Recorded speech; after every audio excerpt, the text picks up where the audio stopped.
Whalawhalahi atu ko Gwesta Pavihi ko mai ke Langmatei to Valatalas to tupu ke late mea whiawhinei. Good evening, I'm Mr. Pavihi helping out the BCN News this week. Ke hada tola do Valatalas to tupu ke whiawhinei. In our news for this evening, kua mamnaki toa ke malikisi haki ki lunga e to malolohila moa mai he la. Solar energy, ha kua mamnaki ke whakangahua taha wha mahila I tuila, ke he tau mga hukukui mua. Solar power articulation will be on the increase as the island is poised to integrate the new solar farm at Tuila into the existing power grid.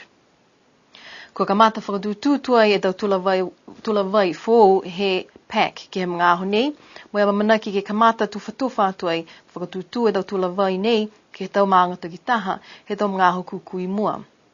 The rollout of the new rainwater harvesting tanks has begun, with over 400 tanks to be installed throughout this year. Kua mahomo atua fuaki ki mua e whakahaloanga he tau tālanga ata he tau fuata he motu. He maoli atu taha whakakoanga, mahalau tolu, whakaonga e tau telefoni smartphones me tau tablets. More local content may soon be a reality as budding TV producers and video artists wrapped up a one-week training session last week. Hanei e tau Valatalas tu tupuia. And here are those stories. Kua manaki e tau Lapasola I Tuila ke whakangahua ke he tau mga kuku mai mua he tau hau mai he takitake whaingahua ko Spiro he tutu.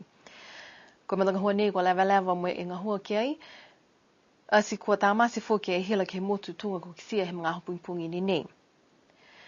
Kua manaki ai ke whakatūtū whalu laka o hila fō. Hanei e tala.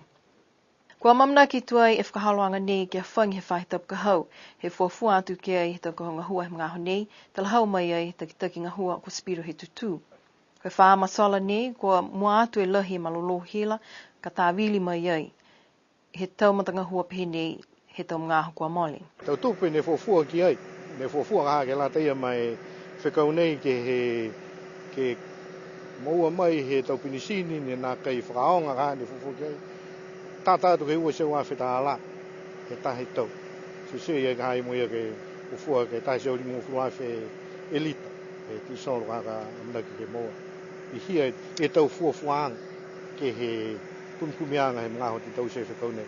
Koe matanga hua nei, ngā hua ki ai taha kau mai he motuko Iapana, mata kau Mitsubishi, mai hai ai fuki halo tula tau taki ngā hua, ka hoko mai he whahitapu ka hau.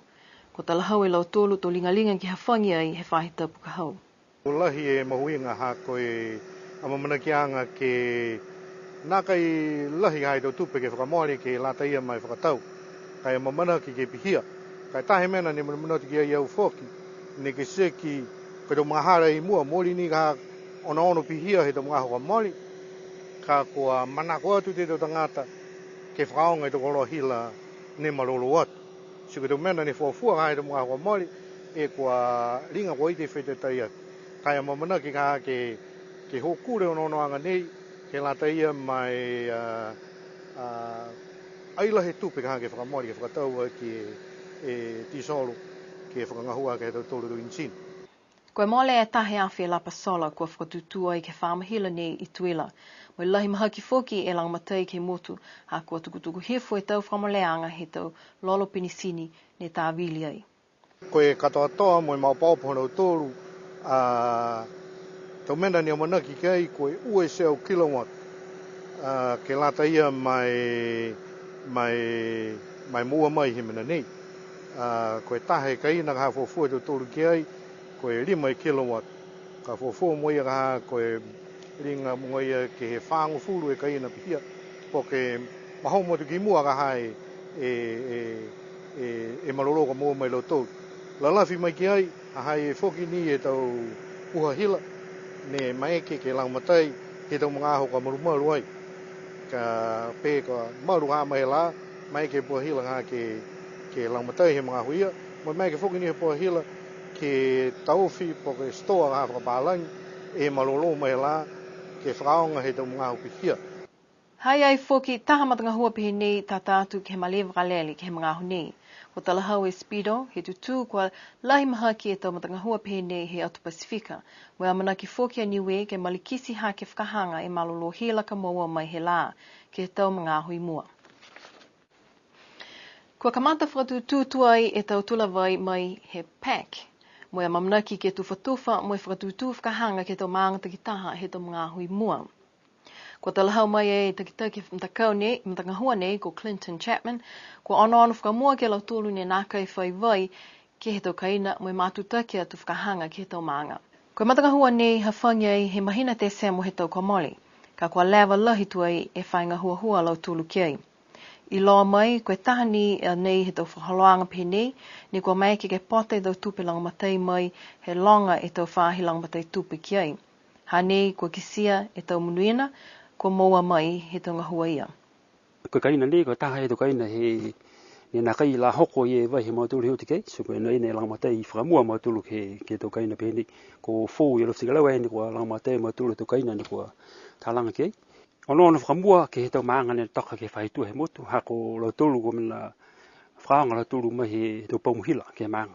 I tunga e tau maanga ke whailaro he motu, mina take me vai gravity feed mai tau tula i lunga. So ne no mua matu ki tau maanga i tua. Ka mata whitai ka mata ngahua he tālanga i tau tuanga tula. Mo tātu te tau tula ke tau maanga ha kupu, pia ni ko liku mula kapa. Si ohara te galau mai hea liku, ohara tonga mai hakup. Kai hai ai nitu kaina foki he tau maanga i alufi. Ma kefu mo toapa ni ko ona mo tulu ke tausi.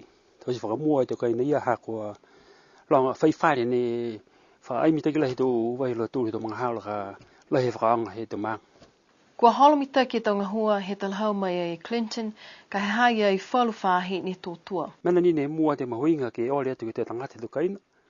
Ke tausi he tau halawai, mo e tau lapa whashia ke tau whare, ke muka e ngahua ka tūtake tau tula, mo e watu e tau contractors ke tausi.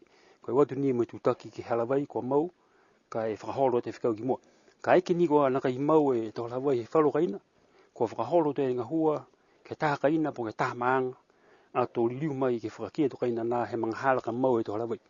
Ko e tau puhara ne tau o matolu he wharenga hua po ke project ke langamatei atu e tau whakatauanga, po ke tau whakatupe he tau halawai. O nōna matolu ke ngahua o loa mo e tau company po ke tau wharekoloa he motu, e tamai e tau marakoloa nei he motu ke tamai e tau koloa ke toka hifu ki nei, kai o mai tau tangata ke whakatau. Kua whita fōke mō lea e ua sia o maanga e tau tula wai ni kua osi tālanga he mga ahu nei. Koe matakau kontureke ne tālanga tau tula, osi ala tula whakoloanga he matahiku a perila. Kai matutake tu fōki ke la tolu, mai ole atu ke te tangata ni manako ke whai tula ke ua aki. Hako tula whakapāna fōki atu noa he project.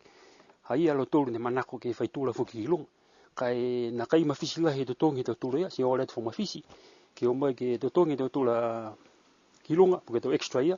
Hako alota matulu ki loa, koe whihe ka loa ne manako ki tamai ki tālanga ki tau tula ia. Osi e ngahua koe ia pelila, he tālanga he whaese o tula. Kai whakaholu ki mua mi e wale ne toi, ei tau whi pesi ni muli muli e tau isi tau peisi mo e tau tūtaki, he tau tula ke tau kaina. Kai whakausi ni e kontule ke kau mena kai oke mai motu. Kua mamna ki ai ke malikisi ha ke tau ata ki whanga ka moa mai e he tau whuate motu. Hara mole atu e taha whakakoanga ni whakahoko e ke whahi tau puka moli. Koe tau whakakoanga nei langamatai e he whahi PACMAS. Si kua whakakoa e tau whuata ki he tau puhala pukiata, mo tālanga tala whakaonga e tau telefoni smartphones, mo tau tablets. Tō alonga e tau whuata kua ofo hiki sia muka mo fluola he tālanga ata ki e tau koloa nei. Kua kisia fōki e mahuinga mai tau whahinga hua kehe. Koe tālanga hua i e whahamotora whahinga hua koe e New Film Commission. Ue whai, koe tā whai ke ono atu mwe lalgi mua mai tā tupi. Mwe alotoni whai mwe puki e tau atu ke mutu karator. Koe tā whai ke waki, koe whai lalgi ke whakaholki mua mwe tausi tau atu. Ni he mutu karator ko niwe. Koe hako ni a malatu pēre tamba home video. Koe puki noni ke lalgi ke mua e atu. Ka koe mahone o nonu kei, me kisia e mitaki, mo e purfuruala e no whakasino ne hau i loto he tama masini tose masini ka e o nonu ke no whakasino koe pihu ni mo e whakasino ne puki mai he puki atalahi ne whawhaonga he wharu whao. Nga hua au loa lau tolu ki he tapu katoa ke tālanga e tau ata mo e whakikiskese fōki e tau tālini ha lau tolu ke tau ngā hua pēnei.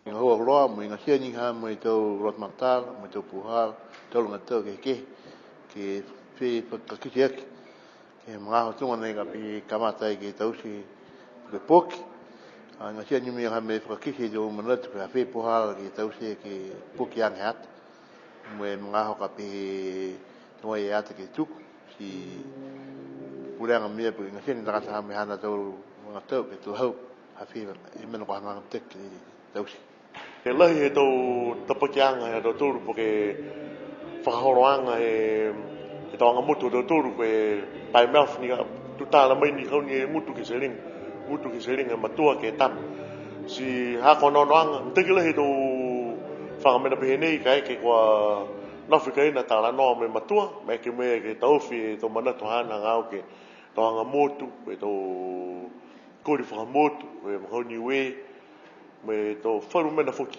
Kua mamana ki ke whakahoko taha whakakoanga pēnei, mai tau mamatu whine he whaita puka hau. Pia do tula do walatala tutupu ke mga hau whiawhi nei, mamana ki ke mawhale a whiawhi, no no whaa mo munu ni pō.